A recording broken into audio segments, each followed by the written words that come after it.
Entonces, judaísmo rabínico. Vamos a estar usando unas notas. Bueno, hay una leyenda. Vamos a sentarnos primero aquí.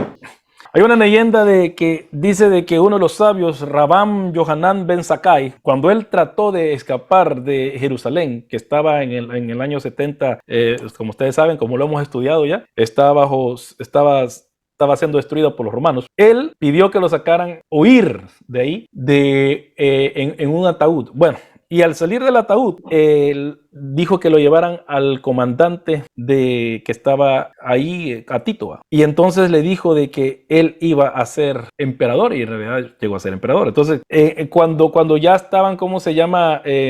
Cuando ya estaba, él ya había ganado Jerusalén, ya estaba destruida. Entonces este hombre le dijo, ¿qué es lo que querés que te dé? Y él pidió Yavne. Y Yavne o Javne en español es una ciudad en el norte, bueno, está en el sur de Judea, Palestina, y ahí ahí donde dice el mito, ahí es donde empezó el judaísmo rabínico. Y ahí es donde se estableció totalmente una diferente forma de ser judío, no tanto como lo que habíamos visto del judaísmo en el segundo templo. Hay ciertas cosas que siguen, pero muchas cosas ya no siguen. Ya no hay templo, por lo tanto se democratiza la religión judía. Se llega a cada quien puede ser su propio sacerdote dentro de su casa, porque cada quien puede dar sus propios sacrificios, que quiere decir que cada quien puede orar en su casa. Ahora, ¿a qué les suena esto a ustedes? Al sacerdocio de todos los creyentes. Eso ya estaba ya en el pensamiento del judaísmo del segundo templo. ¿Por qué creen que los esenios tenían su propio templo ahí en el desierto? ¿Por qué creen que los terapeutas también tenían su propia cosa con ellos mismos en su culto? Entonces, este pensamiento ya venía. Y por eso es que vemos que el judaísmo que hemos estudiado por los últimos 12 semanas es tan diferente al judaísmo de hoy. Y eso sería otra clase, estudiar el judaísmo de hoy. ¿Qué es lo que ellos creen? ¿Qué es lo que ellos aportan y todo eso? Cosa que no lo pienso hacer, porque eso tendría que volver a estudiar, tendría que grabar un seminario de una clase así. Aunque no les niego, he estudiado libros acerca del judaísmo de hoy. Y por eso, y si ustedes quieren saber, cuando dé las notas del video, cuando ponga el video, para más que todo en nuestro Google Classroom, voy a poner el video que yo le he puesto antes, hace tiempo lo puse en pedazos, ahora lo hice un solo video, donde está un académico israelí, y lo están entrevistando, un argentino lo está entrevistando en hebreo, pero están los subtítulos abajo, de que cómo es que el judaísmo del segundo templo es diferente, totalmente diferente al judaísmo de hoy. Totalmente diferente. Prácticas, creencias, pero esto viene del judaísmo rabínico. El judaísmo rabínico le cambió muchas cosas. ¿Cuándo fue que la sinagoga reemplazó al templo? Por eso es que ustedes ven que muchos judíos dicen voy al templo. Y nosotros los cristianos decimos también eso, vamos al templo. Eso viene desde cuando aún no había sido, nos habíamos separado totalmente de los judíos, que nosotros agarramos esa forma de hablar. Al menos esa es mi teoría. ¿Cómo es que llegó la oración a reemplazar las oraciones? Sacrificios, ¿qué dice Hebreos? Más bien da sacrificios de labios que confiesen su nombre. Los sacrificios de nosotros son la alabanza ahora. Ya no necesitamos sacrificios. En Hebreos el sacrificio ya no va. El único sacrificio que podemos dar es ir a la iglesia y cantar, adorar a Dios. ¿Vea? Eso reemplaza los sacrificios. Mi sacrificio viene así de levantando las manos y todo eso. ¿Cómo estudiar la Torá? Es lo que se hace central en la vida del judío. En el periodo del posttemplo, la palabra rabí viene a designar los maestros de la Torá. Y a la gente llegaba a tener el título de rabí cuando le hacían una ordenación oficial. Entonces, ¿qué es lo que pasó? Rabí no se pronuncia en la Biblia si somos estrictamente antiguo testamentarios, o sea que imaginémonos que no existe el Nuevo Testamento, no existe la palabra rabí en el Antiguo Testamento. Entonces, ¿por qué es que necesitaron hacer esa leyenda de Rabí ben Zakkai, de Yohanan ben Zakkai, Yohanan ben Zakkai, acerca de lo que les dije, que lo sacaron en un ataúd, y cuando él lo encontraron ya fuera de Jerusalén, dijo, quiero hablar con su comandante, y fue y le dijo lo que le dijo, y pidió Yavne, porque aquí la cosa es que pidió Yavne, eso lo cosa, porque él lo que quería es demostrar que el judaísmo o la fe judía no dependía solamente de la existencia de Israel de Jerusalén específicamente, sino que tampoco tenía su autoridad por la autoridad judía, la gente que estaba ahora enseñando, no tenían su autoridad por la proximidad de un culto, a un centro del culto, que era el templo. O sea, Jerusalén no era esencial, el templo no era esencial tampoco. Lo que era esencial para ellos es la comunidad que estaba estudiando la Torá. Eso es lo que era esencial. Y eso es la cosa que nosotros también tenemos. Yo creo como protestantes. Yo creo que el protestantismo recobró eso, que no es un lugar central en el caso de Roma, que tenemos nosotros que estar viendo siempre. Porque también el Señor dijo, una vez más, el Señor Jesús ya iba adelantado, pues ni en este monte ni en Jerusalén, sino que todo aquel que adora al Padre lo tiene que hacer como en espíritu y en verdad. Entonces el judaísmo rabínico después del 70 llegó a la misma conclusión de Jesús. Entonces Jesús, de plano, Jesús estaba adelantado de ellos. Jesús iba muy adelantado. Pero Jesús también estaba hablando de eso porque él, acuérdense, en Juan cuando dice eso, él está viendo que él es el templo. Pero no solamente él, sino que después nosotros, dice también Pablo, que somos el templo del Espíritu Santo. ¿Y por qué? Porque al final de Juan, ¿qué es lo que hace Jesús? Sopló para que, ya vinieron más. Sopló para que la iglesia naciera. ¿Se acuerdan que Jesús sopló al final? Entonces, ¿cómo se llama? El debate es, ¿cuándo comenzó la iglesia? ¿Cuando sopló Jesús o en Hechos 2? Ahora, déjenme decirle esto. Aquí está la cosa aquí es cuando les digo que los escritores están teologizando. Cuando sopló, vámonos a Juan.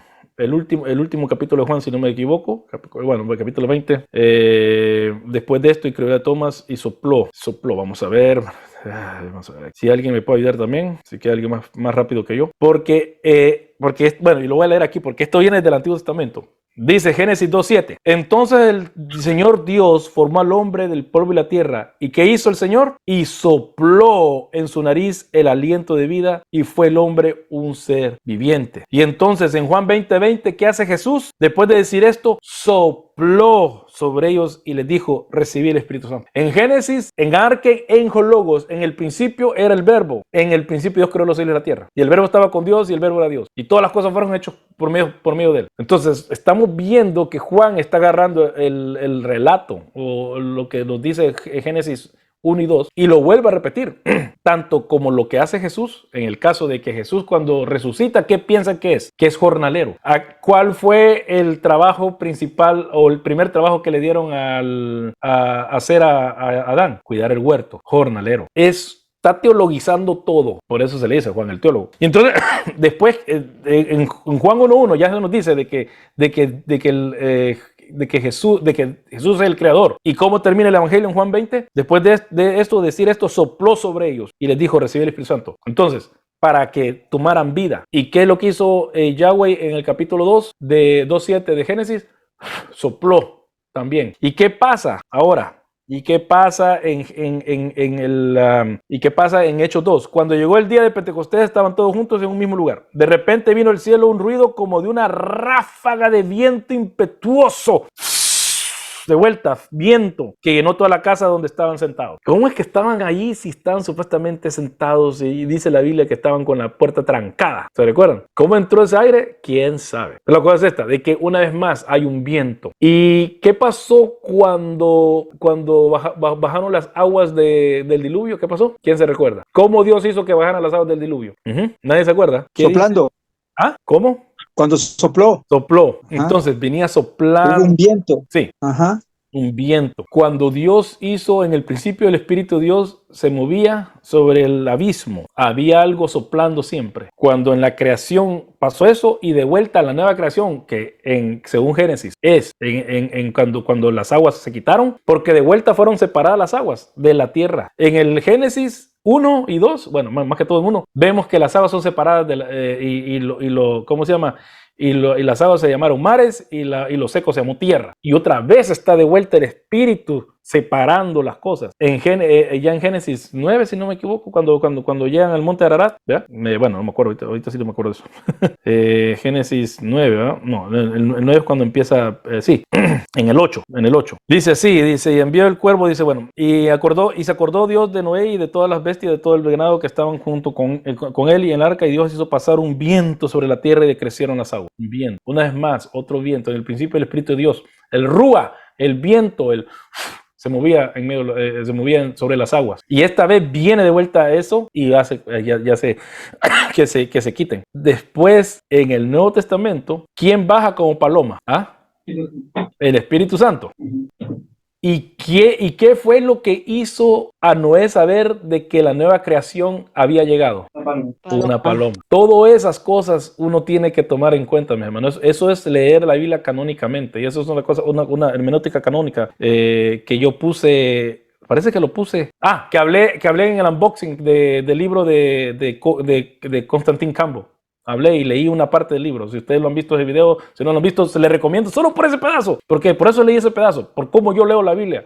Y en unas 3, 4 párrafos el hombre explica cómo yo leo la Biblia. Entonces, todo esto nosotros tenemos que entender. Y los rabís también tienen esto. Pues, porque miren, porque mejor le paro, porque si no empiezo a hablar.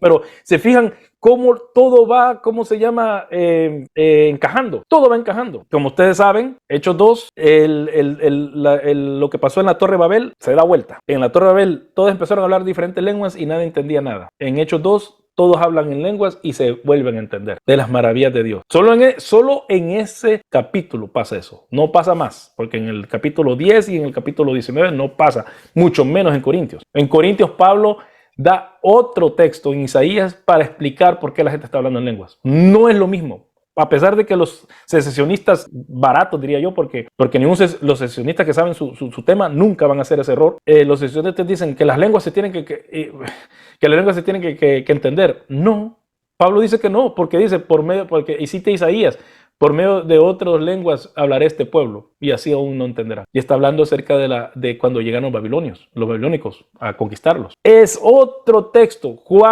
Pedro ocupa Joel 2:28, 29 y 30, mientras que Pablo ocupa Isaías 32, si no me equivoco. Otro texto para justificar por qué hay gente que habla lengua. ¿Entienden cómo son las cosas? Es otra forma de leer la Biblia. Si leemos bien las referencias que hay abajo de las Biblias que tenemos muchas veces, hay gente que ni lee ni eso.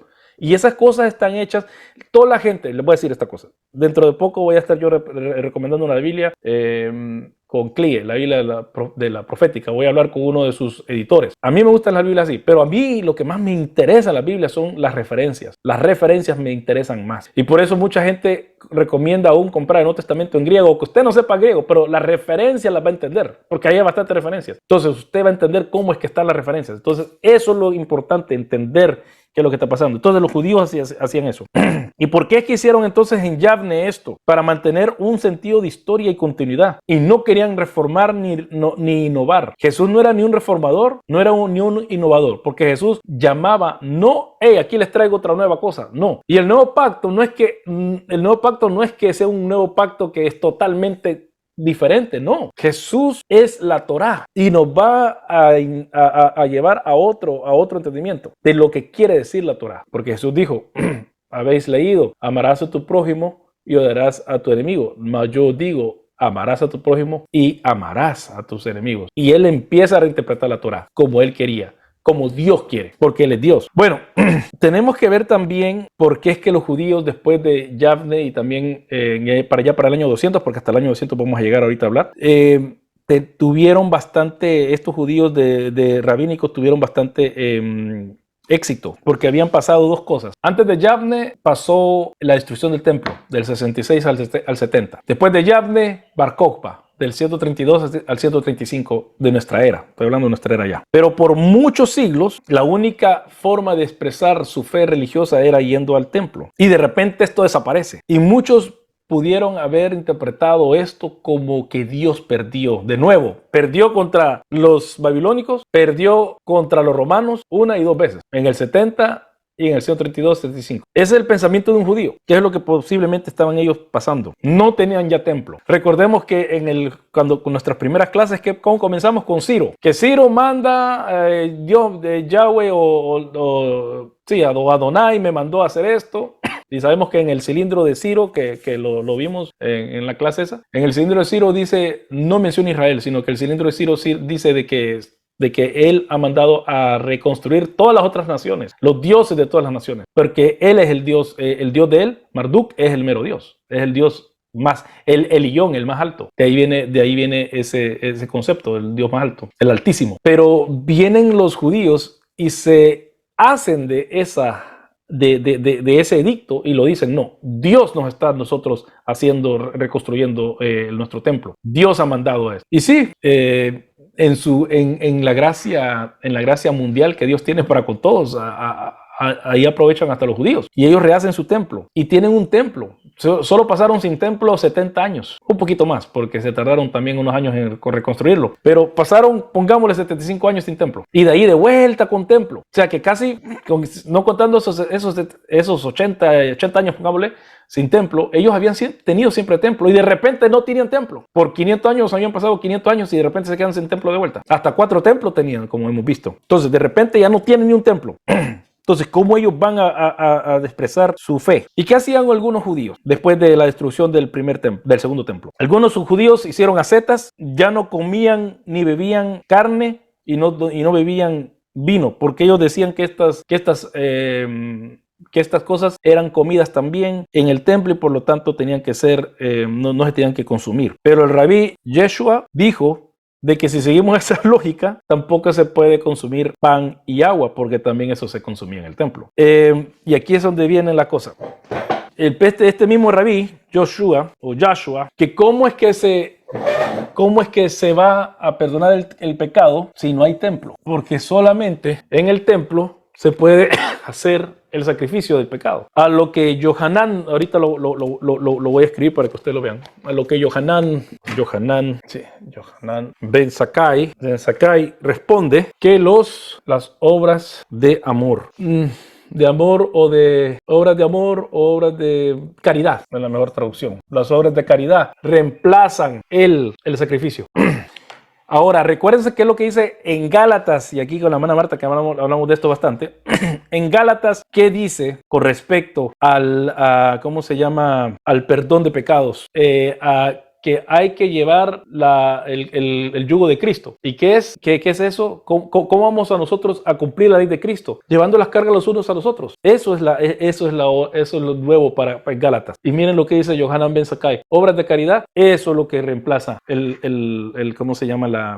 sacrificio de pecados. Ya hay un cambio. También la destrucción del templo hace algunas preguntas inmediatas. Algo que estudiamos. ¿Quién va a determinar el calendario para poder celebrar las fiestas como la Pascua? ¿Y quién va entonces a estar ordenado para dar el sacrificio en esos días? Porque acordemos que el único que podía hacer el sacrificio del día de Yom Kippur era el sacerdote, pero ya no hay templo, ya no hay sacerdocio. Entonces, ¿qué va a pasar? Se acabó nuestra religión. Y lo que vemos es que este Yohanan Ben Zakkai es el que toma esas decisiones, toma decisiones para ver qué es lo que se tiene que hacer. Prácticas antes permitidas solamente en el templo ya se pueden hacer en toda la tierra. Y un ejemplo de esto es el que a bastante le gusta, el shofar. El shofar solamente se podía sonar en el templo, solo ahí. Pero después, en el templo, pero después de la destrucción del templo, dice que se podía hacer sonar en todos los Shabbat o el sábado, ¿eh? Se podía hacer sonar en el sábado en la sinagoga. Miren cómo cambia. Ahora el sábado en la sinagoga. Así que, bueno, entonces los hermanos pueden hacer sonar el shofar en la iglesia. Bueno, a mí no me gusta personalmente, pero no hay nada que esté en contra de hacerlo. No hay nada que esté en contra de hacerlo, también como nosotros como cristianos, ¿ok? O sea que ya vemos que ya el templo, Jesús lo va quitando, los esenios lo van quitando, los terapeutas lo están quitando, y ya cuando ya viene la destrucción del templo, ya los judíos ya tenían esa mentalidad. Ok, no necesitamos el templo, no necesitamos los sacerdotes. Y por eso es que por eso ahora entiendan que por eso muchos judíos, cuando muchos cristianos hablan con judíos, los cristianos creen que los judíos aún están porfiando que necesitan todo eso. Y muchos cristianos suponen que los judíos están añorando reconstruir el templo, que Israel como nación, todos los judíos en todos lados están queriendo hacer eso. Y no es así. Esa es invención cristiana. Hay algunos sí, como hemos visto en las sectas judías, que tienen esas tendencias, pero en su mayoría los judíos no les interesa porque ellos pueden vivir, ellos saben que tienen perdón de pecados sin tener templo. ¿Y qué No pasó con los templos egipcios? ¿Cómo dice, man? ¿Qué pasó con los templos egipcios? Es decir, vino la destrucción del templo de Jerusalén pues, en el 70, como sabemos, ¿verdad? Y claro, vinieron todo este cambio de práctica, pero estoy pensando en los otros templos, pues, sobre todo en los templos egipcios, pues, porque en el templo egipcio, usted está hablando en el templo egipcio de Elefantina, pues, de Elefantía y de Leontis. Sí, de Leontina. Entonces, Sí, ahí sí se hicieron los sacrificios, ahí sí No, ya para este tiempo ya habían desaparecido. Ya han desaparecido. También. Antes del año 100 ya no hay datos que existía el templo en ¿cómo se llama? En Elefantina desapareció porque ya nadie fue. Y en Leontina también desapareció porque el templo de Jerusalén tomó precedencia. Quiere decir que ya para el tiempo de Jesús. O sea, para el tiempo de Jesús ya no estaban. Ya no estaban. Igual como el templo de, ¿cómo se llama? De Gerizim, ya también había sido destruido por judíos. O sea que fue hasta los tiempos de Jesús, como dije anteriormente, que en realidad el templo fue único. Hasta ya en los tiempos de Jesús, ya en los años de Jesús ya nacido. Ahí fue cuando ya fue único el templo. Ni en el Antiguo Testamento fue único, porque recordemos que siempre hubo ese problema de que la gente estaba haciendo santuarios. Sí, santuarios y están ofreciendo holocaustos debajo de árboles frondosos, en lugares altos y todo eso. Ese siempre fue un problema. Entonces Dios, yo no sé, yo no pretendo saber lo que Dios piensa, pero Dios se cansó quizás y dijo, no, bueno, ahora a todos les voy a poner el Espíritu Santo para que todos adoren donde estén. Tanto les gusta adorar donde están, adoren donde estén. ¿Verdad? Yo pienso que así, porque yo así fuera. Pues. Pues que ya aburren. Ya. Bueno, judaísmo como una religión de libro. Sefer, ¿va? El libro, Sefer. Eso quiere decir libro. Sefer. Bueno, los maestros interpretan el texto sagrado asumiendo así una prominencia que antes solamente tenían los sacerdotes. Y entonces cuando se quitó el templo, los rabís llegaron a tener esa autoridad espiritual. Ahora, viene el problema que mucha gente piensa, no tienen, ¿cómo se llama? Ya no tienen sacerdotes, por lo tanto están mal los judíos. No, los judíos no hacen problema por eso, porque el sacerdote llega a ser sacerdote, ¿por qué? ¿Porque estudia o por qué? Quiero que me den una palabra exacta, por genealogía, por genealogía. Genealogía, voy a poner aquí la palabra linaje, pero eso es, ahora con linaje con J. Me critican como hablo, me van a criticar que ni puedo escribir.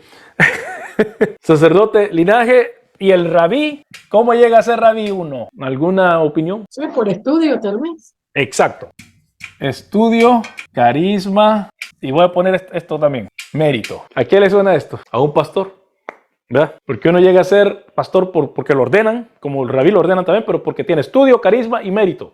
Y mérito puede ser de estudio, ¿va? Pero hay gente que ha servido tanto en una iglesia que dicen, bueno, le vamos a dar el pastorado a él, ¿verdad? Así me ha pasado a mí, en 2 ocasiones, que yo he estado sirviendo en una iglesia y me dan el pastorado por último, por mérito, ¿verdad? Entonces, esto desaparece. Ya por linaje, acordémonos que los escribas y toda esta gente, muchos de ellos eran sacerdotes también. Entonces, ahora rabí cualquiera puede ser. No está exclusivamente para esta gente. Eso cambia. La otra es esto también.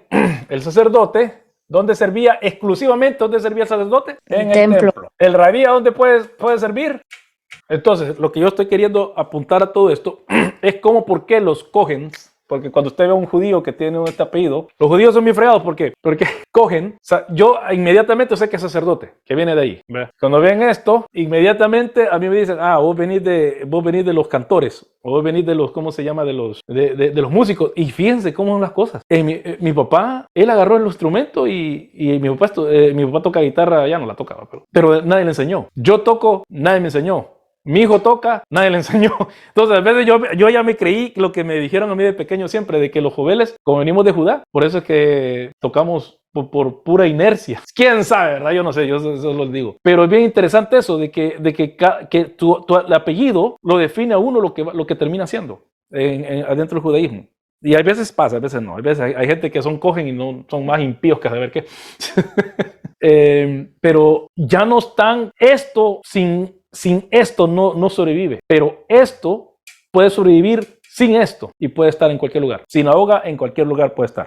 Y la otra cosa también es de que también la Torá ya no solamente es qué es lo que tengo que hacer yo para ir a dar ¿cómo se llama? Un sacrificio, sino que junto con esto de todo lugar, la Torá me enseña cómo vivir en todo lugar. ¿Se recuerdan que la vez pasada yo les dije de que muchos judíos vivían simplemente lo que les dije antes de que empezáramos a grabar? Las tres cosas que definían un judío dentro de todo el Imperio Romano eran tres cosas. Primero, circuncisión. Segundo, guardar el sábado. Tercero, no comía cerdo. Y de ahí podía ser como quisiera, pero él era considerado tanto como de parte de los judíos, un judío carnal quizás, pero de parte de los gentiles era considerado judío. Esas eran las tres cosas que hacían que un judío se conociera dentro del Imperio Romano. Entonces, el judío podía estar mal, podía ser tramposo, podía hacer a pesar de que tenía la ley. Pero iba al templo, pedía perdón por sus pecados y como la ley dice que al derramamiento de sangre hay perdón de pecados, entonces él estaba perdonado y se iba a vivir su vida. Pero después de esto, ya no hay esto.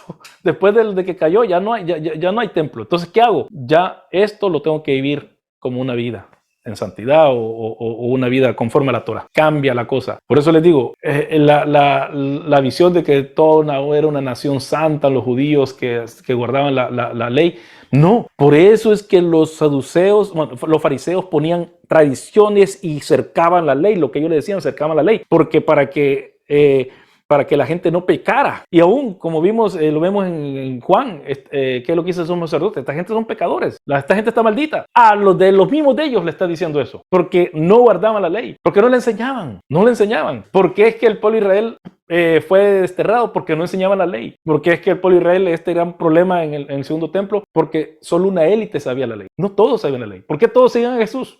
Bueno, no todos, sino que mucha parte del pueblo seguía a Jesús, porque él enseñaba la ley y la enseñaba como uno que tiene autoridad, no como los maestros de la ley. Entonces habían todas esas cositas uno tiene que poner. Bueno, ¿y cómo es que enseñaban entonces los otros? Fulano de tal dijo tal cosa, fulano de tal dijo tal cosa, pero Jesús decía, yo digo.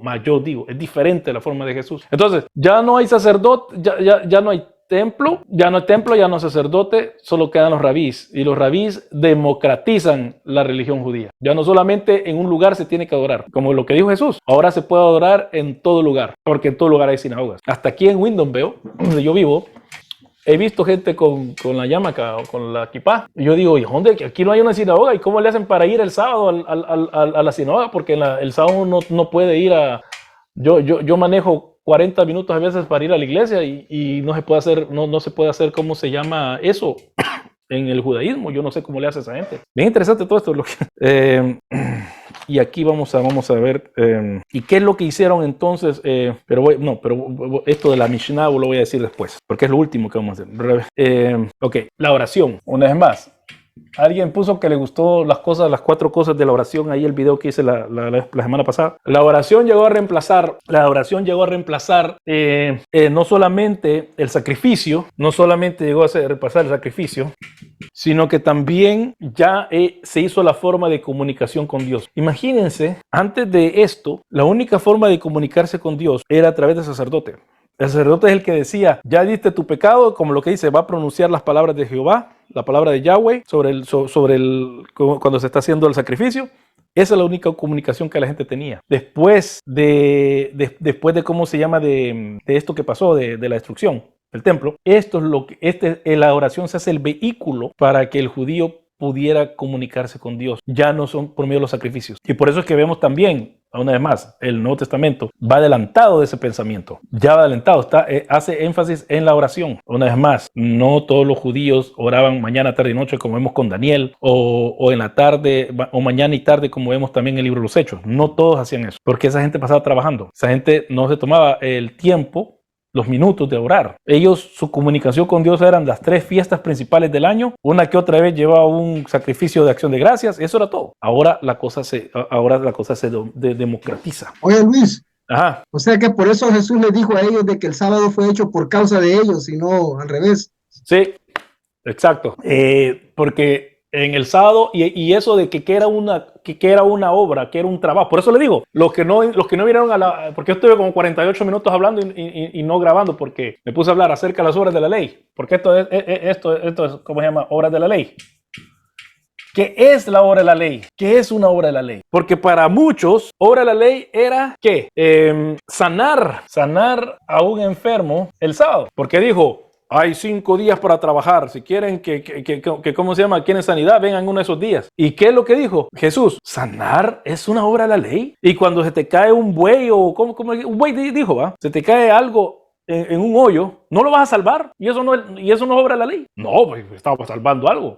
Eso, obras de la ley, es una discusión grande dentro del judaísmo del segundo templo. Y Jesús dice, sanar a un enfermo no es obra de la ley. Pero hay gente que aparentemente decía que sí era obra de la ley. Y obra de la ley, ¿qué quiere decir? Que estaba trabajando el sábado. Entonces, este es un, ¿cómo se llama? Había sido una discusión siempre, como cuál era el más grande mandamiento también, ¿verdad? Otros rabíes están con Jesús con respecto a la Shema, es el más grande mandamiento. Otros también están, y ahorita no me acuerdo cuáles son, porque son nombres bien raros, que no estoy acostumbrado a leerlos, pero también hay otros que también decían que amar al prójimo es el segundo mandamiento. O sea que Jesús está, por eso en el otro año cuando estudiamos, si se apuntan, el judaísmo de Jesús, o Jesús en el judaísmo, vamos a ver ahí pues, ¿por qué es que Jesús decía todas estas cosas? Pero aquí ya estamos hablando de ya después, lo que el judaísmo rabínico dijo, bueno, ya no hay sacrificio, oremos. Traemos sacrificio de alabanza a la casa del Señor. Ok,